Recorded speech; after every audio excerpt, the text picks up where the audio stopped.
So Jeffrey can hear. Why don't you guys come closer to me? Julie, David, grandkids too. Move the chairs closer? No, just Stand. stand. Okay. Yeah. So, Julie, when we mentioned when you and Jeff and I were on the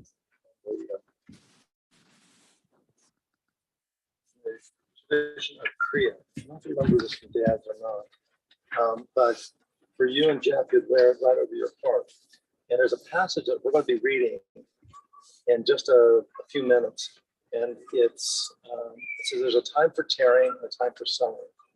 And it's referring to the different experiences we have in life. It begins the third chapter of Kohelet or Ecclesiastes. There's a time for being born, a time for dying. And it goes through the times of times for removing stones and time for gathering those together. You can still see on top of headstones, stones where we come back to visit. But this is the time for the tearing, and the tradition is for the closest of the survivors, which are the children, to wear it over the heart, and everyone else would wear it on the other side. And so Dale will give three more. And Jeff, I don't know if you're online or not, but you don't have to just wear one of these kinds of ribbons, but rather it's any kind of ribbon. And actually in the old days, they wouldn't wear a ribbon at all. They'd actually rip their lapel or their tie or a pocket. And those were the nearest of the mourners, the children, the spouses, the siblings. They would wear that tear for some extended period. Children, a minimum of 7 days. Many through Shoshim, through 30 days. But the exception being when there's a festival or Shabbat. So on Shabbat, you take it off. And because we're only 2 weeks before Rosh Hashanah, you of course take it off at that point. Acknowledging not that I'm stopping my mourning period. I'm not over my grief. That's not the case at all. It's rather I have to make a transition to the other experiences of life. And on Shabbat is to take care of myself for the new year of Rosh Hashanah or a festival. Attend to the needs of the living. And we pause for whether it's cottage, for the Yisra, or yard site, and to remember the dead. But we've got to turn our energies back to the living. So with this on your heart, those of you who have, look, there's a little tear at the very, very bottom, not on your sheet. So if you push it over the other side, say with me, Baruch Atah Adonai, Eloheinu melech haolam, Dayan ha'emet. Stretch it out just an inch. Good. Perfect. It says, praise to you, Adonai our God, creator of the universe, who have, Berson says, righteous judge, judge of truth. It's a strange blessing. First of all, that I would say a blessing at all at the time of death. Second of all, that I talk about judge of truth. And your parents were brilliant, intellectual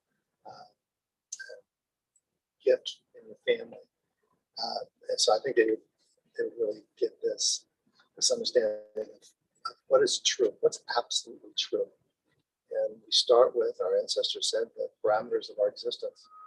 We have life, and we know it comes to an end. Those are the borders of what's absolute.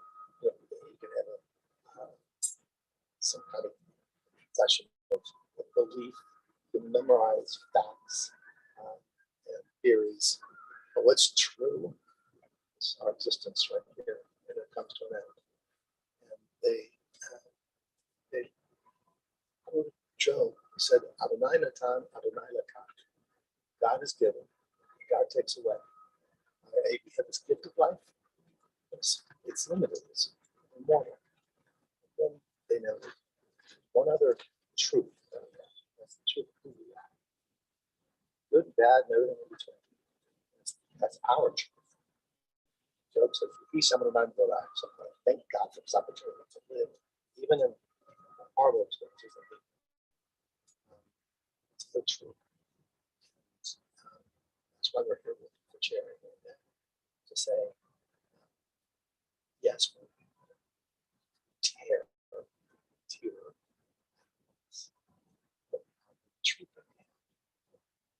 she carrying on even after Dad's, was it three or more strokes and rehabilitation, and the aspirations that were put on the side, the struggles, wasn't easy. But man, she stood strong. But that's their truth too. That's what you are honoring, and definitely you guys too. Each of you have your own memories, and whether you share it today or in subsequent days, I hope you, if you do, you write some of those memories down and share them with each other. That's grandma's truth. So with that, with the torn, we'll proceed with the service.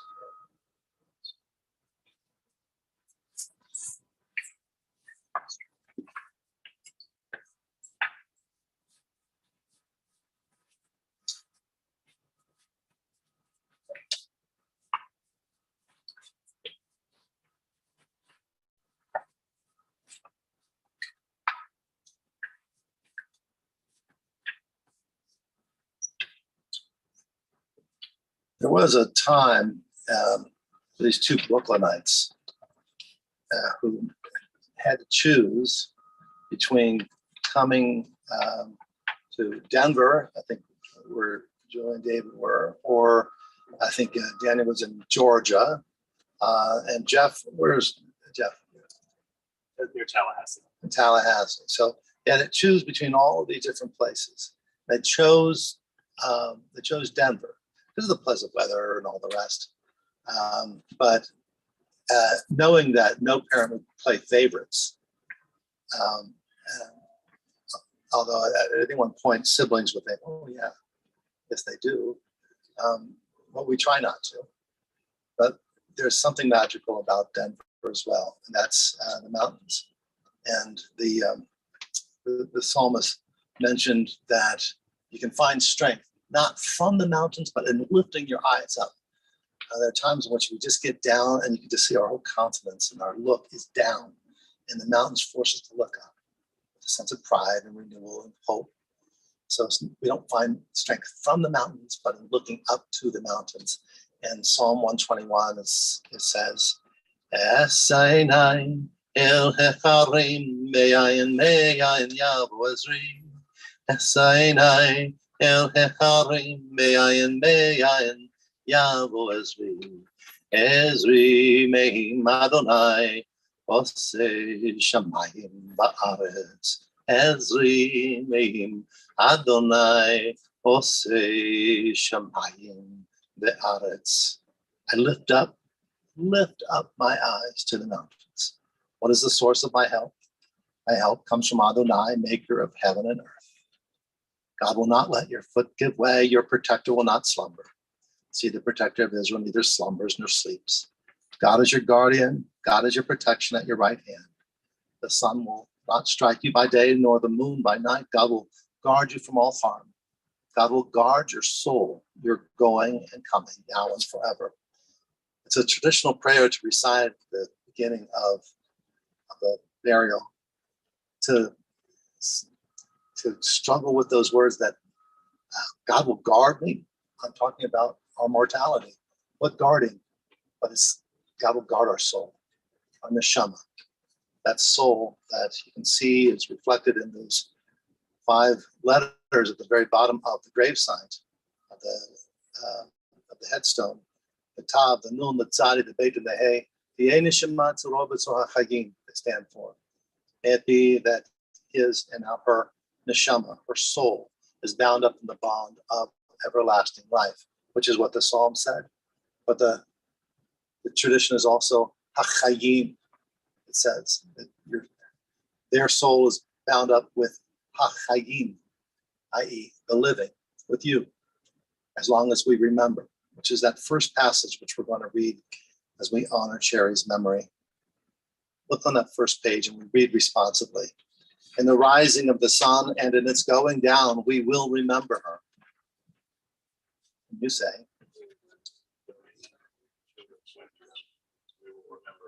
In the opening of buds and in the rebirth of spring, we will remember her.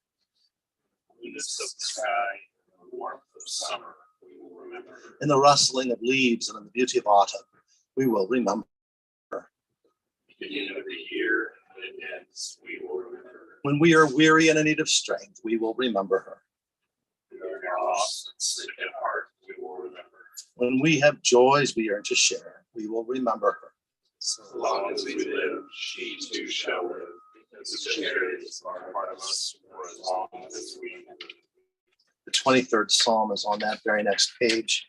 In Hebrew, it begins, Mizmola David, Adonai ro'eh lo aksar b'no deshi yar b'tzeni, amei meno chod yan teleni, nafshi yoshavev, yan cheni b'magalei tzedek naman shmo, gam ki elek b'geitz ha'mavet lo yirara ki ata imadi, shivtecha mishantecha hema yanachamoni, taroka fanai shochan neged zororai, v'shanta v'shem roshi, kasira v'yah, achtol v'chesed yedechune kol yemei chayai, v'shafti b'beit Adonai le'orech yamim. We read it together in English, a Psalm of David. Adonai, you are my shepherd, I shall not want. You give me rest in green pastures and lead me beside still waters. Restore my soul and guide me in straight paths for the sake of your name. Yea, though I walk through the valley of the shadow of death, I will fear no evil, for you are with me. Your rod and your staff comfort me. You prepare a table before me in the presence of my enemies. You've anointed my head with oil. My cup runs over with bounty. Surely goodness and mercy shall follow me all the days of my life, and I shall dwell in the house of Adonai forever. I'm going to read the words of Eshet Chayil, a woman of valor. It's traditional to recite this for wives at the beginning of Shabbat on Friday evening, and it says, Eshet Chayil mi yimtza, a woman of valor who can find. She is more precious than fine pearls. Her husband trusts in her, and so he lacks nothing. She does him good, never harm, all the days of her life. She perceives that her labor is rewarding. Her candle burns on into the night. She reaches out to those in need and extends her hand to the poor. She's clothed in strength and dignity. She faces the future cheerfully. She speaks with wisdom. The law of kindness is on her lips. Her children rise up and bless her. Her husband sings her praises. Many daughters have done valiantly, but you excel them all. I wanted to read one more passage. This is one that I mentioned earlier when we did Kriya. That's the 3rd chapter of Kohelet, talking about the various stages of a human experience in reference to the seasons. We say together, a season is set for everything, a time for every experience under heaven, a time for being born and a time for dying, a time for planting and a time for uprooting the planted, a time for slaying and a time for healing, a time for tearing down and a time for building up, a time for weeping, a time for laughing, a time for grieving and a time for dancing, a time for throwing stones, a time for gathering stones, a time for embracing, a time for refraining from embraces, a time for seeking and a time for losing, a time for keeping and a time for letting go, a time for tearing, a time for sowing, a time for silence, a time for speaking. This is the time for speaking, even though it's very hard to share words at times of grief. But Jeffrey sent to me his words. I have a eulogy as well. So I told Julie a few moments ago, this is the first time ever that I'm doing this by electronics. So that means it's bound to succeed. This is what Jeffrey wrote. Jeffrey, these are your words. This is your new version. Mom was born in Brooklyn, New York in the late 1920s, grew up on Webster Avenue, went to Erasmus High School. I would say the family was well off. Her parents were good people who owned a big furniture store in downtown Brooklyn. Eventually, the Depression ravaged most everyone. Their business was hit hard because the sales were largely on credit. Their business, like many, collapsed. Many years later, as a young boy, helping my grandparents in a much smaller furniture store, I learned that they had finally paid off all of their debt. Honor, pride, and fairness were instilled in Mom.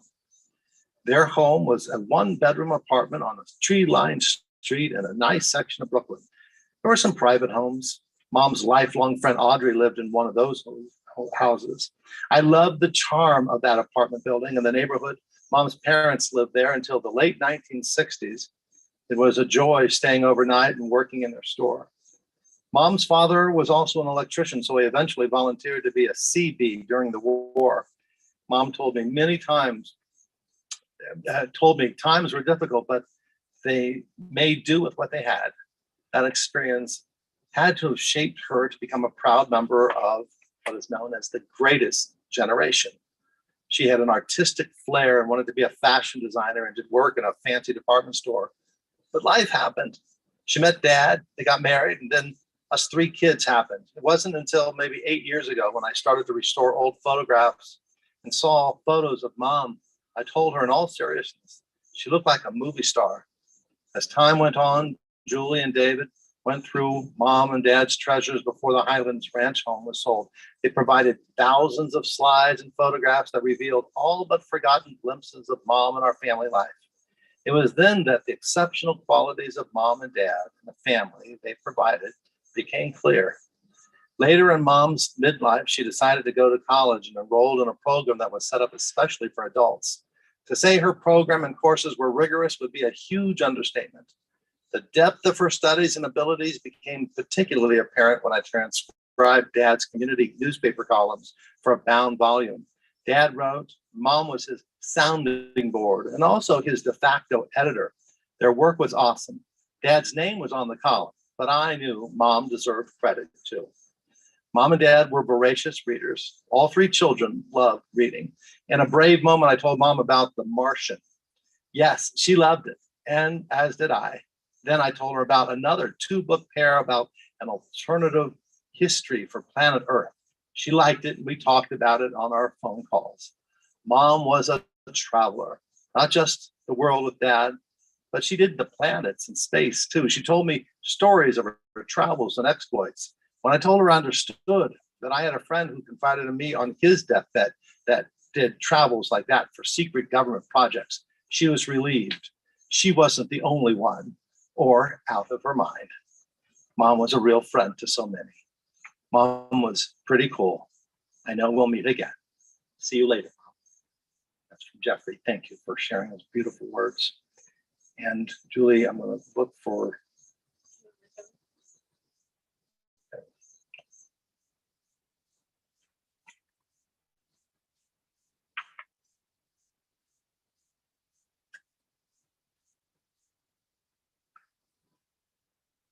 Here, my thoughts.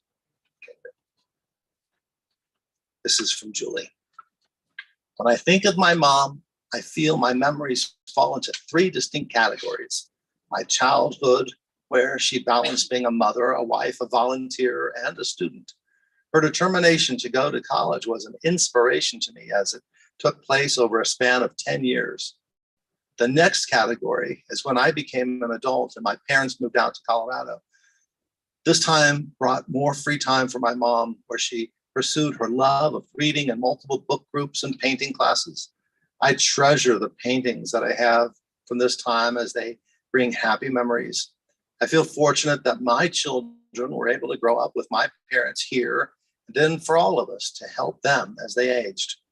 The last category is the span of 20 years, of 12 years. I helped my mom navigate the loss of her husband, the loss of her mobility, and the loss of her life as she knew it. Even with a closed head brain injury, I still loved when I saw the spark of her personality and sense of humor. We tried to make the most of our time together and spent lots of time looking at photographs and talking about life. She never lost her love of reading, and the caregivers in her assisted living grew close to her and genuinely enjoyed her company.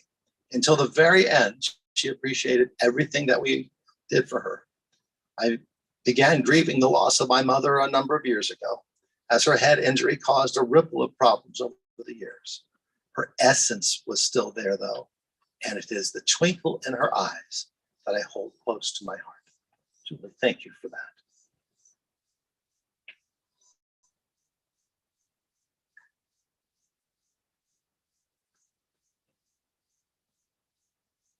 It is a fearful thing to love what death can touch.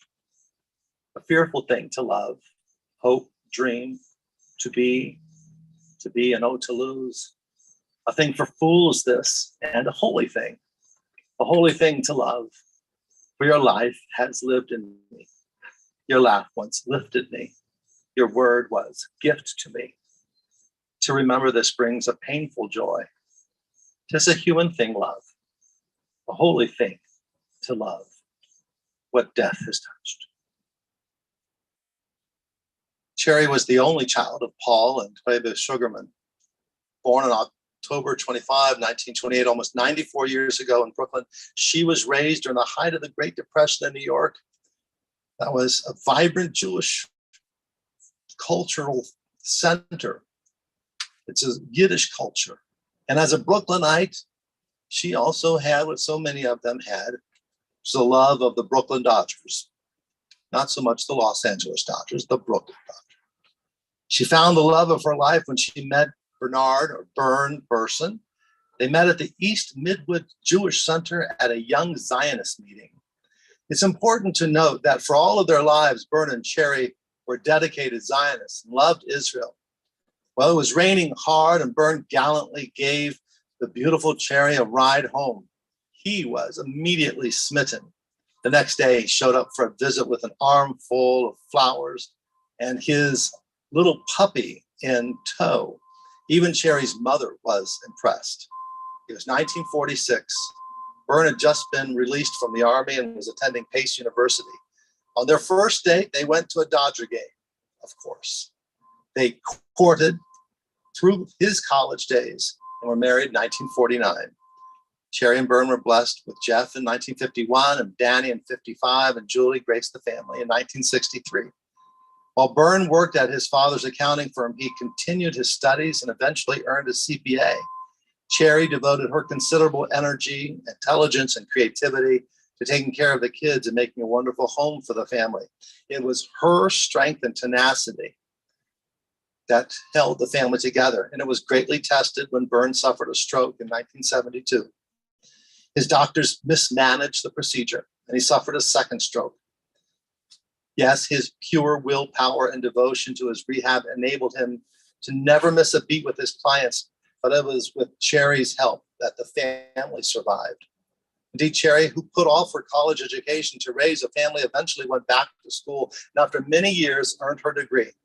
As the kids grew and the years flew, Bern and Cherry knew that they would have to leave New York and move closer to one of the kids.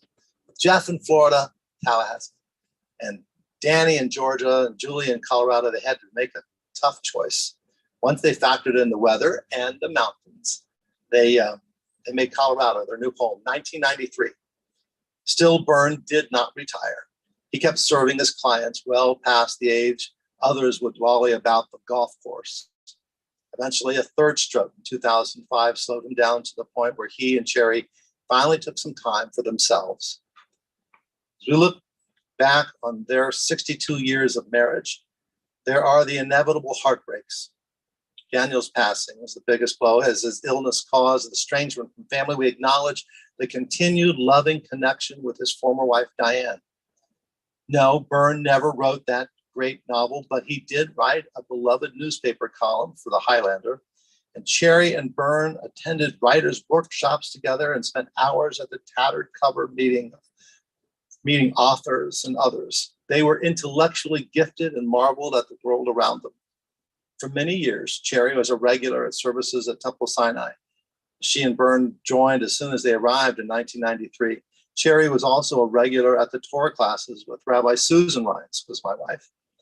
Smart and witty, Cherry always added to make the classes more meaningful. Of course, the greatest achievement for Cherry has been family.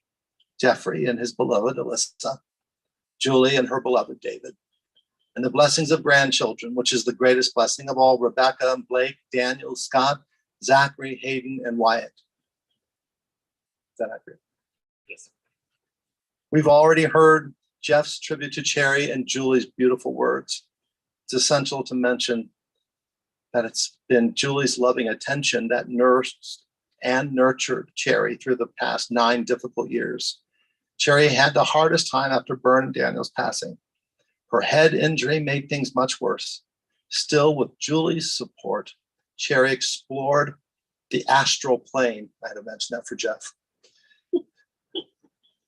Traveling the universe and connecting on a level only achievable by those gifted with extraordinary imaginations. As we honor the legacy of Cherry, we know that the memories of Cherry and Byrne will forever be a blessing. We say, Zichronam livracha, may they be remembered as blessings.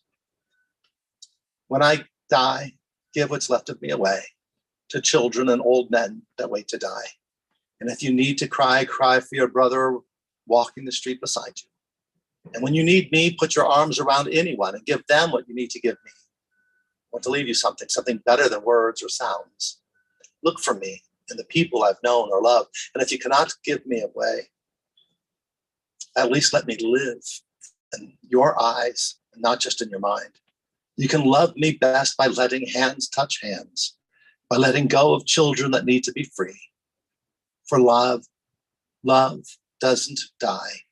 People do. So when all that's left of me is love, give me away.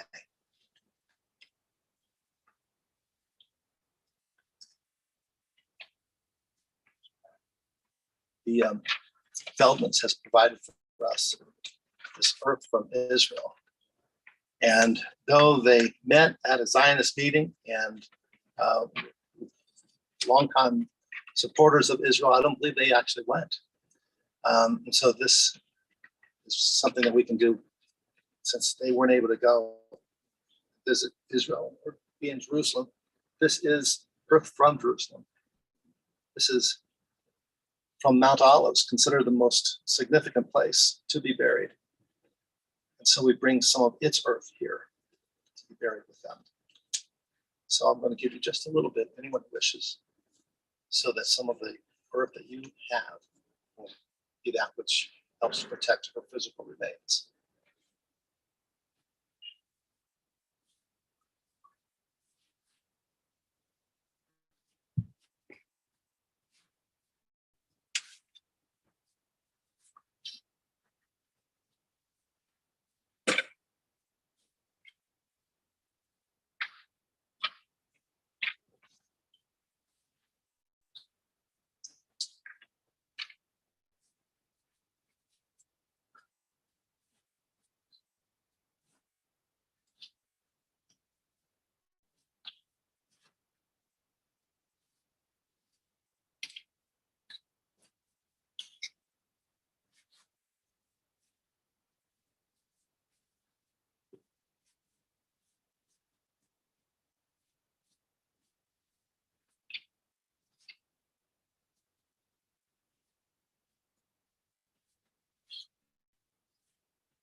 Jeffrey, this is for you and Alyssa.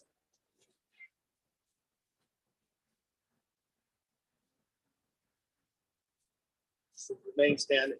I made reference to her Hebrew name and her neshama, her soul. And on page 4, we find words of El Malay Rachamim, which honor that soul. Please remain standing. El Malay Rachamim Shochein Bamaromim Hamze Menucha Nechona Al Kanvei HaShechina B'malot Kedoshim T'horim K'zohar Raki HaMazirim En Nishmat Rivka Bat Pincha V'toive Sholcha L'olamo B'gan Eden Menuchata לכן מלאכמים יסיריה בסדר כנפיו לעולמים ויצרו בצרו החיים אין נשמתה אדוני הוא נחלתה ותנוח בשלום על משכבה ונאמר Amen. We say in English, O God, exalted and full of compassion, we pray that you will grant perfect peace and eternal comfort in your sheltering presence to the soul of our beloved Sherry Berson. God of mercy, protect her neshama forever, May her soul be bound up in the bond of eternal life. Adonai, you are her portion. May she rest in peace, and let us say, Amen. The Kaddish Tome is on the next page, page 5. We say, Yitgadal, Yitkadash, Shemei Rabbah, Be'almad Avarach Rote, V'yamlich Malchute, V'chayechon, V'yomechon, V'chayedekol Be'Israel, Ba'agalav Esman Kari, V'imru Amen. Shemei Rabbah Mevarach Leolam Olamei Almaya, Yitbarak V'yishtabach, V'yitba'ar, V'romam V'yitnaseh, V'tadar V'talev V'talal, Shemei D'Kodeshah, V'richu, Le'ela Min Kol Birchata V'shirata, Tushbechata V'nechemata, Da'miram Be'alma V'yamru Amen. Shalom Rabba Min Shemaya, V'chayim Aleinu, V'kol Yisrael V'yamru Amen. Osei Shalom B'mroma, V'ya'asei Shalom Aleinu V'kol Yisrael V'yamru Amen. I hope you keep these sheets, and I know I sent PDFs for Jeffrey and the family as well. The Kaddish, it's not easy to recite, especially at first. Most of it is Aramaic, which is an ancient sister language of Hebrew. I like to say, with only a little bit of inaccuracy, that it's Aramaic is to Hebrew what Portuguese is to Spanish. But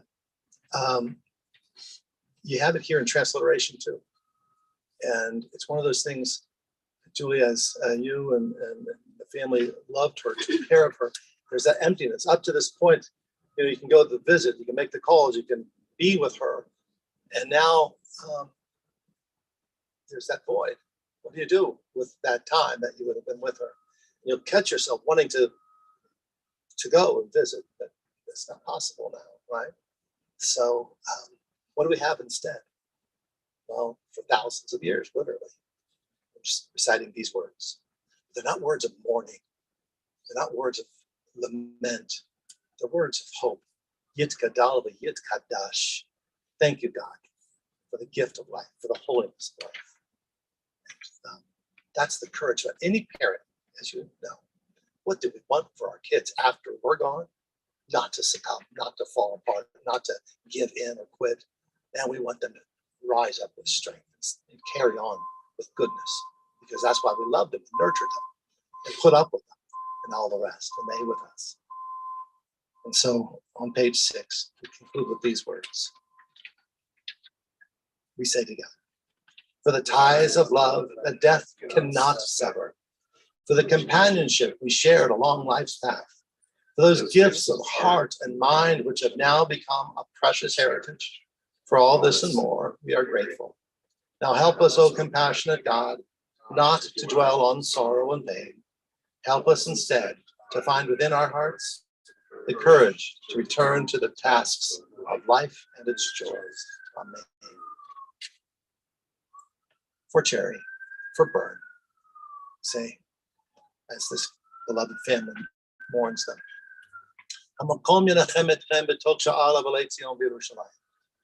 May God comfort you along with all who mourn in Zion and Jerusalem. Go forth with peace. Go forth with life and love.